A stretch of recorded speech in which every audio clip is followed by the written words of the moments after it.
우선 모든 학교 밖 청소년들이 가정 밖 청소년들은 아니거든요. 근데 이제 그 중에서 일부 가정 밖에 나와 있는 청소년들에게는 가정이라는 타이틀 안에서 뭐 사랑하고 존중받고 이런 것들을 경험하지 못한 청소년들이에요. 그러다 보니까 늘 애정에 목말라 있고 그러니까 제대로 된 어른들로부터 조금 지지받거나 격려받았으면 아이들이 더 많이 방황하진 않거든요. 그러다 보니까 이런 대안가정을 통해서 엄마나 아빠가 이렇구나, 엄마란 존재는 이렇구나라고 경험을 하고 간다면 아이들은 충분히 스스로 잘 성장할 거라고 생각이 듭니다. 그래서 저희가 이제 대안가정을 이제 하게 되었습니다. 이 시기에 적어도 보호, 그러니까 그냥 의식주, 잘 먹고 잘 쉬고 품어줄 수 있는 사람들이 좀 많이 있다면 아이들은 다시 비행하진 않아요. 그게 기관에서는 분명히 기관에서도 할 수 있지만 기관에서보다 조금 더 이제 엄마 아빠 같은 역할을 좀 보여주기도 하고 또 사랑하는 모습도 보여주고 또 서로 지지하는 모습도 보여주면 아이들은 그 모습을 보고 스스로 좀 많이 성장을 하더라고요. 저는 이런 대안가정들이 좀 많이 늘어났으면 좋겠다는 생각이 들어요. 물론 대안가정을 할 때 많이 힘들죠. 왜냐면 사실은 먹고 마시고 뭐 이런 모든 것들이 사실은 사회적 비용이 들어가잖아요. 이 비용이 들어가지만 그 비용을 투자한 만큼의 이상의 우리 아이들은 미래 사회에 충분히 그 이상의 역할들을 해주기 때문에 이 투자할 만한 가치는 있다고 생각을 하거든요. 그래서 네, 저희 말고도 많이 가정들이 일어났으면 좋겠습니다. 그냥 삶을 보여주는 거. 그냥 평범한 어른들이 이렇게 살아가는 거야. 이런 것들을 그냥 보여주는 것 같아요.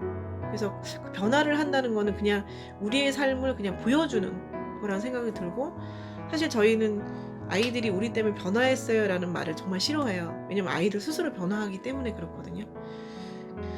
친구 같이 있는 이제 친구인데 이 친구는 보육원이 문을 닫았어요.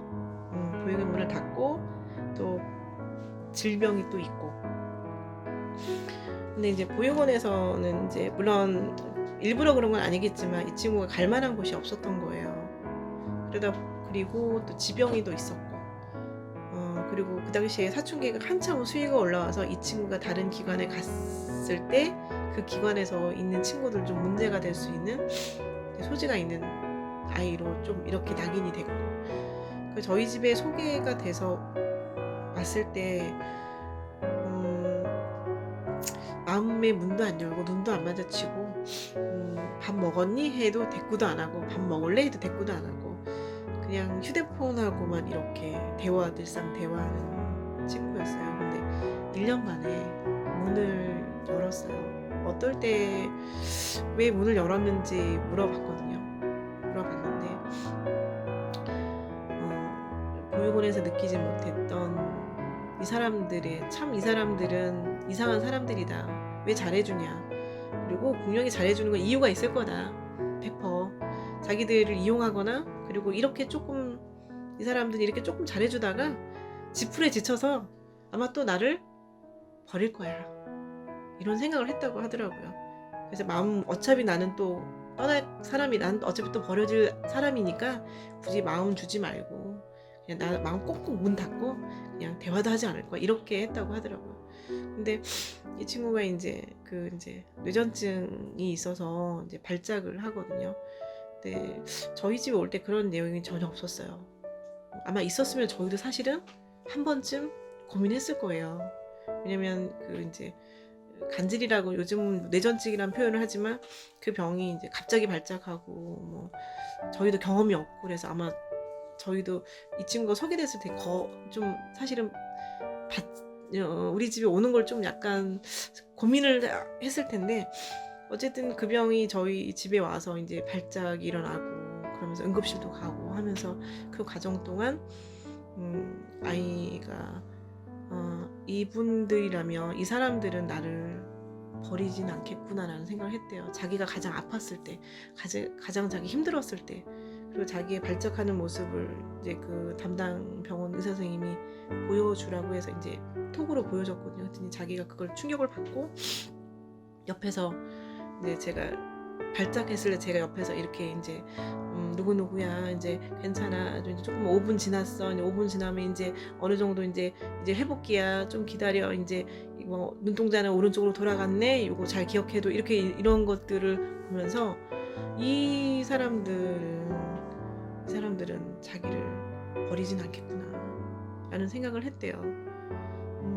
그러면서 조금씩 말도 하고 변화도 하고 변화했다는 게 원래 그 친구의 밝은 모습들 원래 그 아기 때 사진이 되게 밝더라고요. 저희 한 장 갖고 왔는데 그 밝은 모습들이 이렇게 나오는 거예요. 그게 너무 좋았어요. 그러니까 원래 아이들은 어른이 변화시키는 게 아니라 원래 갖고 있던 그런 좋은 에너지들이 있고 그 좋은 에너지 선한 에너지들을 좀 발견해주고 약간 건드려만 줘도 이렇게 뭐랄까 확장성이 있다 그럴까요? 그런 정말 그런 쑥쑥 큰다는 그런 느낌을 좀 들었어요. 저희는 받아서 아이들한테 그냥 줄 줄만 알았지. 그러니까 쉽게 말하면 퍼줄 줄만 알았지. 아이들을 받았을 때 그 받음에 대한 가치나 고마움이나 감사함이나 그걸 받고 또 자기가 어떻게 또 재환원할 건지에 대한 그런 고민들을 해보진 않았더라고요. 그게 이제 초기 저희가 1년부터 5년 사이에 그런 과정들이 있었고 그럼 우리가 어떻게 해야 그럼 제대로 갈 수 있겠느냐 저희도 보람을 느끼 어떻게 할 수 있겠느냐라고 고민하다가 그러면 아예 한번 그 땀 흘리는 것을 한번 가르쳐 보자. 내가 한 끼를 먹더라도 내가 땀 흘려야 되고 내가 10,000원을 용돈을 받더라도 내가 그만큼의 노력이 있어야 돼.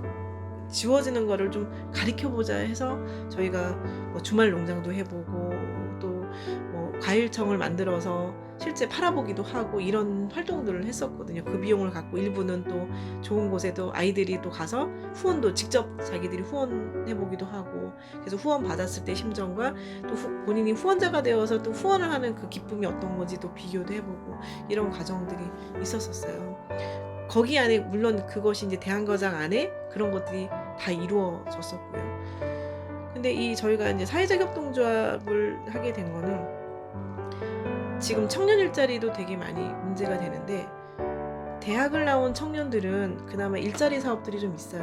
근데 저학력 청년들이 주로 우리 아이들인데 저학력 청년들은 일자리 사업도 없는 거예요. 갈 곳이 없어요. 그러니까 가다 보니까 택배나 음식점 배달. 그래서 실제 아이들 중에 뭐 교통사고 크게 나서 뭐 죽었다 살아난 친구들도 있고. 그러니까 3D 업종이라고 할 수 없는 너무 벅찬 직종으로밖에 갈 수 없는 거예요. 그러니까 선택지가 없는 거예요. 그럼 이 선택지를 우리가 만들어줘야 되는데 어떻게 만들어줄 수 있겠느냐. 그래서 이제 사회적 협동조합 안에 여러 가지 일자리 사업들을 담고 일자리 자기가 노동의 대가를 받고 근로의 기쁨을 누리고 그 비용을 저축도 해보고 그 저축을 통해서 진짜 누군가에게 또 일부는 또 후원도 해보고 또 그 친구들이 다시 사회적 협동조합에 또 와서 회원이 되기도 하고 이런 과정을 겪으면 조금 더 건강한 청년도로 성장하지 않겠느냐는 사실은 그런 목표가 있어서 사회적 협동조합을 사실은 저희가 이제 생각을 하고 이제 시작을 하게 되었습니다. 그래서 우리 청소년 하임 사회적 협동 청소년 하임은 기본은 가정입니다. 가정 안에서 맛있게 먹고 밥상 앞에서 둘러앉아서 이런저런 학교 갔다 오면 이런 얘기하고 학원 갔다 오면 이런 얘기하고 밖에서 이런저런 얘기 갖고 오면 이렇게 살아보니 이런 것도 있어 저런 것도 있어 하고 엄마 아빠처럼 이야기해주고 또 형이나 누나처럼 또 좀 돌봐주면서 이런 인간관계를 맺어가는 훈련들을 하고 거기에 이제 진짜 사회의 건강한 청년으로 내디딜 수 있는 그런 과정까지 담는 진로나 교육이나 훈련이나 또 지역사회에 연계하는 거나 이런 것들을 담는 것들을 저희가 지향을 하고 있습니다.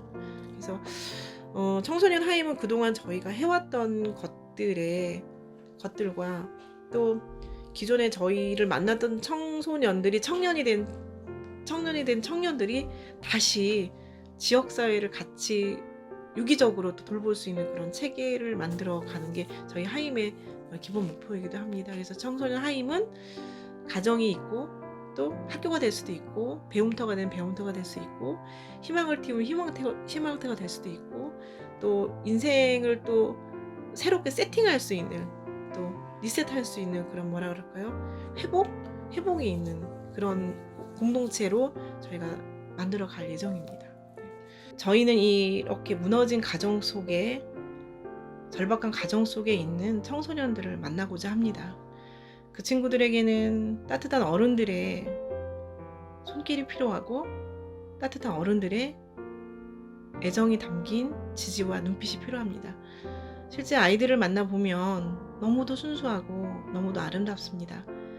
단지 사회적 편견 때문에, 또 그 편견 속에 또 아이들은 낙인이 찍혀서 자기 꿈도 펼쳐보지 못하고 더 큰 범죄자가 되기도 합니다.